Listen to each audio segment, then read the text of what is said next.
السلام علیکم. نن د مورنو ژبو نړیواله ورځ ده او زه په دې ورځې تاسو ته دا خبره وکړم چې نورې ژبې زده کول خو خبره ده، خو خپله ژبه هېرول خو چېرته هم نه دي پکار. زه په دې باره کې تاسو ته یو کیسه وکړم. یو ښځه وه، د هغې خاوند نه و، په بهر ملک کې و او هغه هغې ته 20 کاله پس یو خط راولېږو. هغې هغه خط واخیسته، د کلي په یو استاذ پسې ویې وړو چې دا ماله ولوله.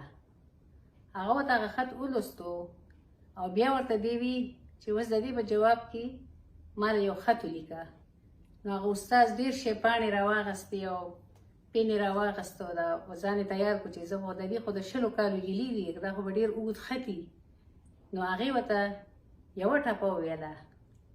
هغه ټپه دا ده چې څوک چې د چا د چنې ګل شي، څوک چې د چا د چنې ګل شي، مناسب نه دي چې څوک پرې تېروینه. او هغې خپل د 20 کالو ګیلې په یوې ټپه کې وکړې. نو په خپلې ژبه کې چې کومې خبرې کېږي، نو هغه خبرې بیا هغه شانې په نورو ژبو کې نه کېږي.